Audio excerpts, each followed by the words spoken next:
Video ಎಡಿಟಿಂಗ್ಗೋಸ್ಕರ ಒಂದು P C build ಮಾಡಬೇಕು ಅಂತ ಒಂದು ಥಿಂಕಲ್ಲಿ ಇಟ್ಕೊಂಡು i9 14900K ಪ್ರೊಸೆಸರನ್ನು ಇಟ್ಕೊಂಡು ಮಿಕ್ಕಿದ ಹಾರ್ಡ್ವೇರ್ಸ್ಗಳು ಏನಿದೆ ರ್ಯಾಮು ಮದರ್ ಬೋರ್ಡು ಈ ಥರದ್ದೆಲ್ಲ ಇದನ್ನೆಲ್ಲ ಒಂದು ಕ್ಯಾಲ್ಕುಲೇಟೆಡ್ ಮಾಡಿ ಒಂದು ಸ್ಟೋರ್ ವಿಸಿಟ್ ಮಾಡಿ ಒಂದು ಪ್ರೈಸಿಂಗ್ನ ತೊಗೊಂಡು ನೀಟಾಗಿ ಬಿಲ್ಡ್ ಮಾಡಿಸಿದ್ದೀನಿ. ಸೊ ಇದು ನಿಮಗೆ ಹೆಲ್ಪ್ ಆಗ್ಬೋದು. ಅಕಸ್ಮಾತ್ ನೀವು ವಿಡಿಯೋ ಎಡಿಟಿಂಗ್ಗೆ, ಫೋಟೋ ಎಡಿಟಿಂಗ್ಗೆ ಇಲ್ಲ ಗೇಮಿಂಗ್ಗೆ ಏನಾದರೂ ಪಿ ಸಿ ನೀವು ಹುಡುಕ್ತಾ ಇದ್ರೆ ಒಂದು ಒಳ್ಳೆ ಬಜೆಟ್ನಲ್ಲಿ ನಿಮ್ಗೆ ಇದನ್ನ ನೋಡ್ತಾನೆ ಒಂದು ಐಡಿಯಾ ಬಂದ್ಬಿಡುತ್ತೆ, ಯಾವ್ದು ಇಂಪಾರ್ಟೆಂಟ್ ಅಲ್ಲ, ಮತ್ತೆ ಯಾವ್ದನ್ನ ಹಾಕಿಸ್ಬೇಕು ಯಾವ್ದನ್ನ ಬಿಡಬೇಕು ಅಂತ. 24,000 ರೂಪಾಯಿಗೂ ಒಂದು ಪಿ ಸಿ ಬಿಲ್ಡ್ ಮಾಡ್ಬೋದು, 2 ಲಕ್ಷ ರೂಪಾಯಿಗೂ ಒಂದು ಪಿ ಸಿ ಬಿಲ್ಡ್ ಮಾಡ್ಬೋದು. ನನ್ನ ಬಜೆಟ್ ಇದ್ದಿದ್ದು 2 ಲಕ್ಷ, ಬಟ್ ನಾನು ಇದನ್ನ 170, 180 ಕ್ಲಿಯರ್ ಮಾಡ್ಕೊಂಡಿದ್ದೀನಿ. ನಿಮ್ಗೆ ಇದರಿಂದ ತುಂಬಾ ಹೆಲ್ಪ್ ಆಗುತ್ತೆ ಅಂತ ನಾನು ಅನ್ಕೊಂಡು ಈ ವಿಡಿಯೋನ ಪೋಸ್ಟ್ ಮಾಡಿ. ನಮಸ್ತೆ, ನಾನು ಮನೋಹರ್ ಆಚಾರ್, ಸಿನಿಮಾಟೋಗ್ರಾಫರ್. ಇದು ನಮ್ಮ ಪದ್ಧತಿ ಕನ್ನಡ ಯೂಟ್ಯೂಬ್ ಚಾನಲ್. ಈ ಚಾನಲ್ಗೆ ನೀವು ಮೊದಲನೇ ಸರಿ ವಿಡಿಯೋ ನೋಡ್ತಾ ಇದ್ರೆ ಅಕಸ್ಮಾತ್ ಸಬ್ಸ್ಕ್ರೈಬ್ ಮಾಡ್ಕೊಂಡಿಲ್ಲ ಅಂದ್ರೆ ಇವಾಗಲೇ ಸಬ್ಸ್ಕ್ರೈಬ್ ಮಾಡ್ಕೊಳ್ಳಿ. ಹಾಗೆ ಬೆಲ್ ಬಟನ್ ಕೂಡ ಪ್ರೆಸ್ ಮಾಡಿ ಇಟ್ಕೊಂಡಿರಿ. ನಾವು ಪೋಸ್ಟ್ ಮಾಡೋ ಪ್ರತಿ ಒಂದು ವಿಡಿಯೋ ಕೂಡ ನಿಮ್ಗೆ ಫಸ್ಟ್ ಬರುತ್ತೆ, ನೀವು ಫಸ್ಟ್ ನೋಡ್ಬೋದು. ವಿಡಿಯೋ ಎಡಿಟಿಂಗ್ಗೆ ತುಂಬಾ ಇಂಪಾರ್ಟೆಂಟು ಆ ಪ್ರೊಸೆಸರು ಮತ್ತೆ ಗ್ರಾಫಿಕ್ ಕಾರ್ಡ್ ಅಂತ ಎಲ್ಲರೂ ಅನ್ಕೋತಾರೆ. ಅದು ಕೆಲವೊಂದ್ ಕಡೆ ತಪ್ಪು, ಕೆಲವೊಂದ್ ಕಡೆ ಸರಿ ಆಕ್ಚುಲಿ ಅದು. ಬಟ್ ನಾನೀಗ ಓಪನ್ ಮಾಡ್ತಾ ಇರೋದು ಮದರ್ ಬೋರ್ಡ್. ಈ ಮದರ್ ಬೋರ್ಡು ಆಕ್ಚುಲಿ ಇದೇ ತರದ್ದು 20,000 ಸಿಗುತ್ತೆ. ನನ್ನ ಹತ್ರ ಈ ಮದರ್ ಬೋರ್ಡ್ನ 34,000 ಕೊಟ್ಟು ಚೂಸ್ ಮಾಡಿದ್ದೀನಿ. ಬಟ್ ಈ ಮಾಡೆಲ್ಗೆ ಅದೇ ಅಮೌಂಟ್ ಇದೆ. ನಾವು ರ್ಯಾಮ್ ಹಾಕ್ಬೇಕಾದ್ರೆ 4 ಸ್ಲಾಟ್ ಇರುತ್ತೆ ಮದರ್ ಬೋರ್ಡ್ ಅಲ್ಲಿ. ಯಾವುದೇ ಮದರ್ ಬೋರ್ಡ್ ಆದ್ರೂ ಅದ್ರ 4 ಸ್ಲಾಟ್ಗೂ ರ್ಯಾಮ್ ಹಾಕ್ಬಿಡ್ತೀವಿ. ಆಕ್ಚುಲಿ ಬಂದು 2 ಸ್ಲಾಟ್ ಮಾತ್ರ ರ್ಯಾಮ್ ಹಾಕ್ಬೇಕು. ಹಾಗಾಗಿ ನಾನು 32 ಮತ್ತು 32 64 GB ರ್ಯಾಮ್ ಹಾಕಿದ್ದೀನಿ. ಇನ್ನು ಯಾಕೆ 2 ಸ್ಲಾಟ್ಗೆ ರ್ಯಾಮ್ ಹಾಕಿಲ್ಲ, ಯಾಕೆ 2 ಸ್ಲಾಟ್ಗೆ ರ್ಯಾಮ್ ಹಾಕಬಾರ್ದು ಅಂತ ಖಂಡಿತ ನಾನು ನಿಮಗೆ ನೆಕ್ಸ್ಟ್ ವಿಡಿಯೋದಲ್ಲಿ ತಿಳಿಸ್ಕೊಡ್ತೀನಿ. ಪ್ರೊಸೆಸರು ಮತ್ತೆ ರ್ಯಾಮು ಮದರ್ ಬೋರ್ಡ್ ಪರ್ಫೆಕ್ಟ್ ಆಗಿದ್ರೆ ಮಾತ್ರ ಪಿ ಸಿ ಸ್ಪೀಡಾಗಿ ವರ್ಕ್ ಆಗಲ್ಲ. ಅದಕ್ಕೆ ಸ್ಪೀಡಾಗಿ ವರ್ಕ್ ಆಗಬೇಕು ಅಂದ್ರೆ ಅದಕ್ಕೆ main disc important. Main disc ಅಂದ್ರೆ ನಾವು ಸಿ ಡ್ರೈವ್ನ ಯಾವ್ದ್ರಿಂದ ಆಪರೇಟ್ ಮಾಡ್ತೀವೋ ಅದು ತುಂಬಾನೇ ಇಂಪಾರ್ಟೆಂಟು. ಅದಕ್ಕೋಸ್ಕರ ನಾನು ಸ್ಯಾಮ್ಸಂಗ್ನ 990 Pro ಅನ್ನೋ M2 SSD ಚೂಸ್ ಮಾಡ್ಕೊಂಡಿದ್ದೆ.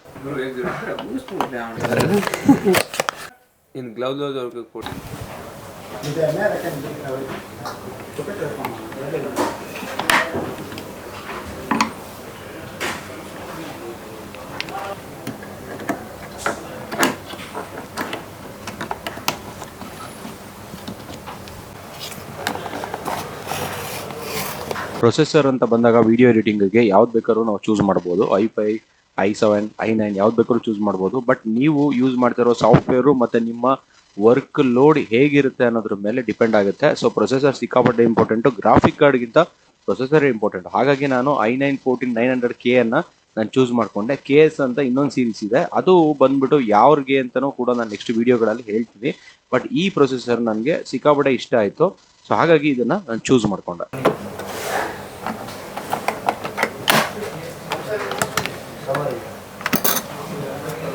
ನೋಡಿ, ನಾನು ಆಂಟ್ 1FT ಅನ್ನೋ ಕ್ಯಾಬಿನೆಟ್ ಅನ್ನ ಚೂಸ್ ಮಾಡಿದ್ದೀನಿ. ಫುಲ್ ಟವರ್ ಅಲ್ಲಿ ನಾನು ಚೂಸ್ ಮಾಡ್ಕೊಂಡಿದ್ದೀನಿ. ಇದು ಫುಲ್ ಟವರ್ ಕ್ಯಾಬಿನೆಟ್. ನಾವು ಎಲ್ಲದಕ್ಕೂ ನಾವು ದುಡ್ಡು ಹಾಕ್ತಿವಿ, ಪ್ರೊಸೆಸರ್, ಗ್ರಾಫಿಕ್ ಕಾರ್ಡು ಎಲ್ಲದಕ್ಕೂ ನಾವು ದುಡ್ಡು ಹಾಕ್ತಿವಿ. ಬಟ್ ಕ್ಯಾಬಿನೆಟ್ ಅಂತ ಬಂದಾಗ ಯಾವುದೋ ಒಂದು 5,000 ರೂಪಾಯಿ ಒಂದು ಹೆಚ್ಚು ಕಮ್ಮಿ ಹಾಕಿ ಅಂತ ತಗೊಂಡು ಹೋಗ್ಬಿಡ್ತೀವಿ. ಆಕ್ಚುಲಿ ಕ್ಯಾಬಿನೆಟ್ ಮಹತ್ವದ ಪಾತ್ರವನ್ನ ಈ ಕಂಪ್ಯೂಟರ್ ಫಾಸ್ಟ್ ಆಗಿ ರನ್ ಆಗೋದಕ್ಕೆ ವಹಿಸುತ್ತೆ. ಇದು ಎಷ್ಟೋ ಜನಕ್ಕೆ ಗೊತ್ತೇ ಇಲ್ಲ. ಆಕ್ಚುಲಿ ಹೇಳ್ಬೇಕಂದ್ರೆ ಸ್ವಲ್ಪ ಜನಕ್ಕೆ ಇದು ಗೊತ್ತು. ಹಾಗಾಗಿ ಅವರು ಕ್ಯಾಬಿನೆಟ್ಗೆ ತುಂಬಾ ಮೈನ್ ಇಂಟೆನ್ಷನ್ ಅಲ್ಲಿ ಅದಕ್ಕೆ ಸ್ವಲ್ಪ ದುಡ್ಡು ಜಾಸ್ತಿ ಆದ್ರೂ ಪರವಾಗಿಲ್ಲ ಅಂತ ಒಳ್ಳೆ ಕ್ಯಾಬಿನೆಟ್ ಅನ್ನ ಪರ್ಚೇಸ್ ಮಾಡ್ತಾರೆ.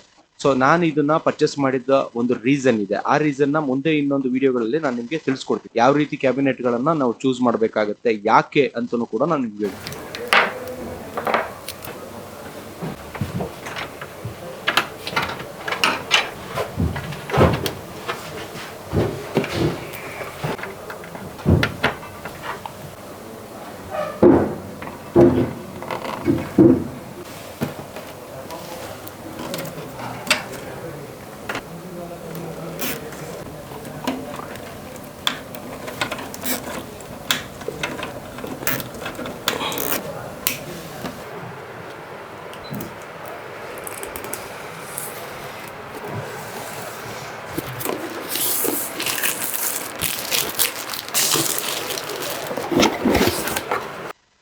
ಒಂದು ಪಿ ಸಿ ಪರ್ಫೆಕ್ಟ್ ಆಗಿ ರನ್ ಆಗಬೇಕು ಅಂದ್ರೆ ಎಲ್ಲ ಹಾರ್ಡ್ವೇರ್ಗಳು ಎಷ್ಟು ಇಂಪಾರ್ಟೆಂಟು, SMPS ಕೂಡ ತುಂಬಾ ಇಂಪಾರ್ಟೆಂಟು. ಅದನ್ನ ತೀರಾ ಕಮ್ಮಿ ಯೂಸ್ ಮಾಡ್ಕೊಂಡ್ರೆ ಬೇರೆ ಹಾರ್ಡ್ವೇರ್ಗಳಿಗೆ ಪವರ್ ಶಾರ್ಟೇಜ್ ಆಗ್ಬೋದು, ಇಲ್ಲ ಏನೋ ಒಂದು ಪ್ರಾಬ್ಲಮ್ ಆಗಿ ಸೊ ಅವು ಕೂಡ ರನ್ ಆಗೋದು ಸ್ವಲ್ಪ ತೊಂದರೆ ಆಗ್ಬೋದು. ಹಾಗಾಗಿ SMPS ತುಂಬಾ ಇಂಪಾರ್ಟೆಂಟು. ಇದಕ್ಕೆ ನಾನು ಬಂದ್ಬಿಟ್ಟು ಕೂಲರ್ ಮಾಸ್ಟರ್ದು 1050 ವ್ಯಾಟ್ಸ್ನ ಒಂದು SMPS ಅನ್ನ ಹಾಕ್ಸಿದ್ದೀನಿ.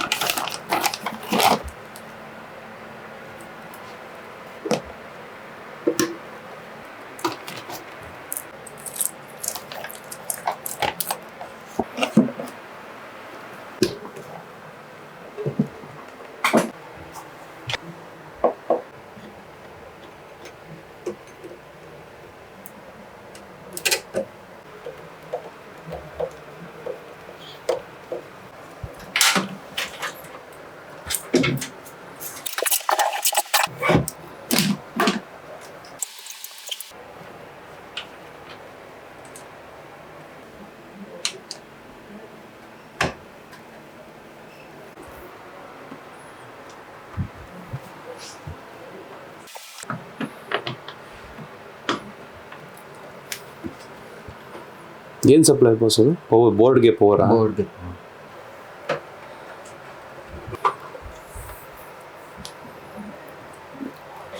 ನಮ್ಮ ತಲೆ ತಣ್ಣಗಿದ್ರೆ ನಾವು ಕೂಲ್ ಆಗಿದ್ರೆ ಎಷ್ಟು ಚೆನ್ನಾಗಿ ಯೋಚನೆ ಮಾಡ್ತೀವೋ ಹಾಗೆ ಪ್ರೊಸೆಸರ್ ಕೂಡ ಅಷ್ಟೇ. ಅದು ಅಷ್ಟೇ ಕೋಲ್ಡ್ ಆಗಿ ಆರಾಮಾಗಿದ್ರೆ ಮಾತ್ರ ಅದು ಫುಲ್ ಪರ್ಫಾರ್ಮೆನ್ಸ್ ಕೊಡಕ್ ಸಾಧ್ಯ. ಹಾಗಾಗಿ ಕೂಲರ್ಗಳು ಸಿಕ್ಕಾಪಟ್ಟೆ ಇಂಪಾರ್ಟೆಂಟ್. ಅದಕ್ಕೆ ನಾನು ಚೂಸ್ ಮಾಡಿದ್ದು Arctic liquid freezer 360 degree black ಅಂತ. ಇದರಲ್ಲಿ RGB ಬರೋದಿಲ್ಲ, ಬಟ್ ಪರ್ಫಾರ್ಮೆನ್ಸ್ ಇದು ಸೂಪರ್ ಆಗಿರುತ್ತೆ. ಎಕ್ಸ್ಟ್ರಾ ಫ್ಯಾನ್ ಕೂಡ CPU ಗೆ ಅಟ್ಯಾಚ್ ಆಗಿ ಇನ್ನೊಂದು ಚೆನ್ನಾಗಿ ಬರುತ್ತೆ, ತುಂಬಾ ಚೆನ್ನಾಗಿದೆ. ಇದು ಬಂದ್ಬಿಟ್ಟು ನಾನು 13,000 ವರ್ಗು ಪೇ ಮಾಡಿದ್ದೀನಿ ಇದನ್ನ, ಬಟ್ ಪರ್ಫಾರ್ಮೆನ್ಸ್ ವೈಸು ತುಂಬಾ ಚೆನ್ನಾಗಿ ಬರುತ್ತೆ.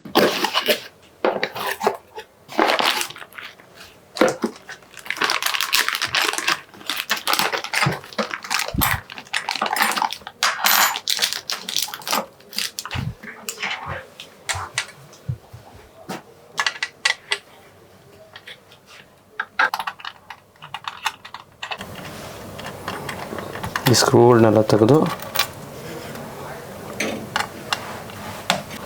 ಈ ಫ್ರೇಮಲ್ಲಿ ಹಾಕೋದಾ? ಪ್ರೊಸೆಸರ್ ಬೆಂಡ್ ಆಗಬಾರ್ದು ಅಂತ.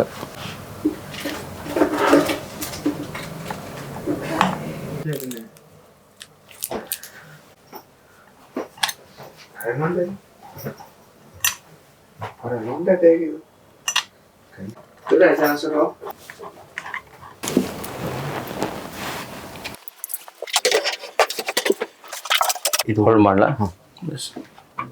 ಓಕೆ, ಸ್ವಲ್ಪ ಈ ಕಡೆನಾ? ಓಕೆ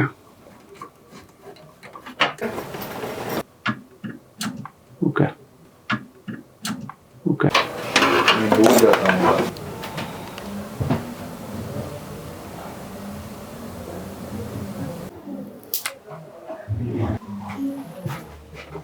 ಅಲ್ಲಿ टैग था जो करूँ सही चीज है। चलता है या ऐसे ही ಮಾಡಿಲ್ಲ?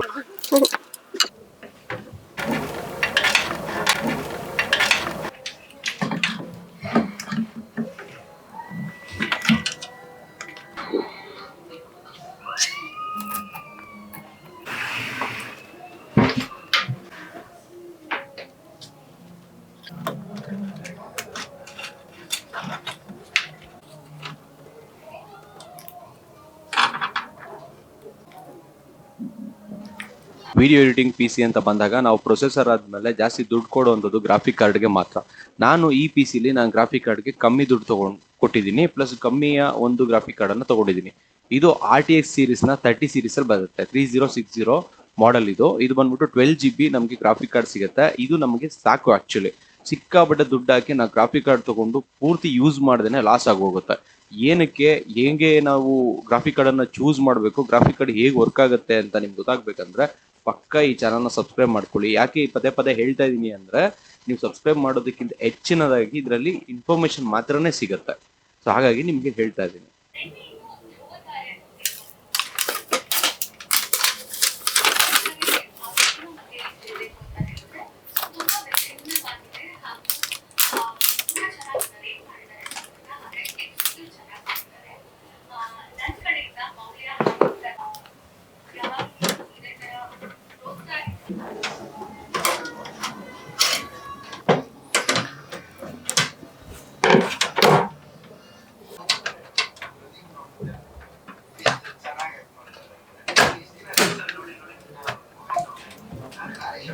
ಈಗೆಲ್ಲ ಎಲ್ಲಿ ಬರೋದು?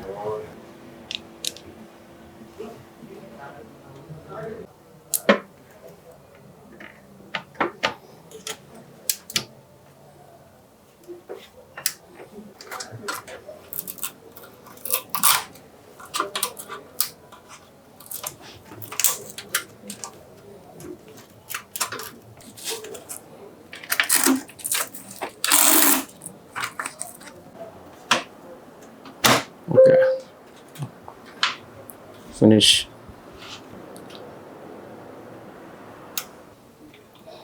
ಓಕೆ. ಗುಡ್.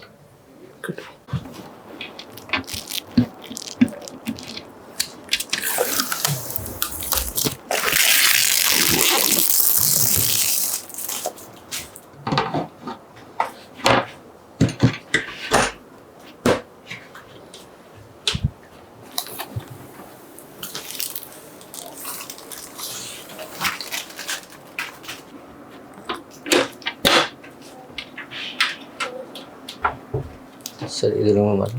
ಇದು ವಿಡಿಯೋ ಎಡಿಟಿಂಗ್ಗೋಸ್ಕರ ಮಾಡಿರುವಂಥ PC i9 ಸೀರೀಸ್ನ PC. ಇದರ ಟೋಟಲ್ ಬಜೆಟ್ ಎಷ್ಟಾಯಿತು ಮತ್ತು ಈ ಹಾರ್ಡ್ವೇರ್ಗಳನ್ನು ನಾನು ಯಾಕೆ ಸೆಲೆಕ್ಟ್ ಮಾಡಿಕೊಂಡೆ, ಅಕಸ್ಮಾತ್ ನೀವು ಸೆಲ್ಫ್ ಆಗಿ ನಿಮಗೆ PC ಏನಾದರೂ ಬೇಕು ಅಂದರೆ ನೀವು ಹೇಗೆ ಹಾರ್ಡ್ವೇರ್ಗಳನ್ನು ಚೂಸ್ ಮಾಡ್ಬೋದು, ಯಾರಿಗೆ ಗ್ರಾಫಿಕ್ ಕಾರ್ಡ್ ಬೇಕು, ಯಾರಿಗೆ ಗ್ರಾಫಿಕ್ ಕಾರ್ಡ್ ಬೇಡ, ಗ್ರಾಫಿಕ್ ಕಾರ್ಡ್ಗೆ ಎಷ್ಟು ಅಮೌಂಟ್ ಹಾಕಬೇಕು, ಯಾವ ಪ್ರೊಸೆಸರ್ ಯಾವುದಕ್ಕೆ ಇಂಪಾರ್ಟೆಂಟ್ ಆಗುತ್ತೆ ಅನ್ನೋದ್ರ ಬಗ್ಗೆ ನಾನು ನೆಕ್ಸ್ಟ್ ವಿಡಿಯೋದಲ್ಲಿ ಪೂರ್ತಿ ಡೀಟೇಲ್ಸ್ ಅನ್ನ ಕೊಡ್ತೀನಿ. ವಿತ್ ಇದರ ನೆಕ್ಸ್ಟ್ ವಿಡಿಯೋದಲ್ಲಿ ಇದರ ಒಬ್ರು ಮೇನ್ ಟೆಕ್ನಿಷಿಯನ್ ಬಂದು ಇದ್ರ ಬಗ್ಗೆ ಎಲ್ಲ ನಿಮ್ಗೆ ಇನ್ಫಾರ್ಮೇಶನ್ ಗಳನ್ನ ಕೊಡ್ತಾರೆ. ಈ ಹಾರ್ಡ್ವೇರ್ ಗಳನ್ನ ಅವರೇ ನನಗೆ ಚೂಸ್ ಮಾಡೋದಕ್ಕೆ ಹೆಲ್ಪ್ ಮಾಡಿದ್ರು. ನೀವು ಈ ವಿಡಿಯೋನ ಯಾರಿಗೆ ಶೇರ್ ಮಾಡಬೇಕು ಅಂದ್ರೂ ಆರಾಮಾಗಿ ಇದನ್ನ ಶೇರ್ ಮಾಡಬಹುದು. ಅಕಸ್ಮಾತ್ ನೀವೇನೋ ಸಬ್ಸ್ಕ್ರೈಬ್ ಆಲ್ರೆಡಿ ಮಾಡಿದ್ರೆ ಧನ್ಯವಾದಗಳು ನಿಮ್ಗೆ. ಮತ್ತೆ ಇನ್ನೇನಾದ್ರೂ ಯಾರಾದ್ರೂ ಸಬ್ಸ್ಕ್ರೈಬ್ ಮಾಡ್ಕೋಬೇಕಂದ್ರೆ ಇವಾಗಲೇ ಸಬ್ಸ್ಕ್ರೈಬ್ ಮಾಡ್ಕೊಳ್ಳಿ, ಬೆಲ್ ಬಟನ್ ನ ಪ್ರೆಸ್ ಮಾಡ್ಕೊಳ್ಳಿ, ತುಂಬಾ ಇಂಪಾರ್ಟೆಂಟ್ ಅದು. ಮತ್ತೆ ಸಿಗೋಣ. ನಾನು ಮನೋಹರ್ ಆಚಾರ್, ಸಿನಿಮಾಟೋಗ್ರಾಫರ್. ಇದು ನಮ್ಮ ಪದ್ಧತಿ ಕನ್ನಡ ಯೂಟ್ಯೂಬ್ ಚಾನಲ್.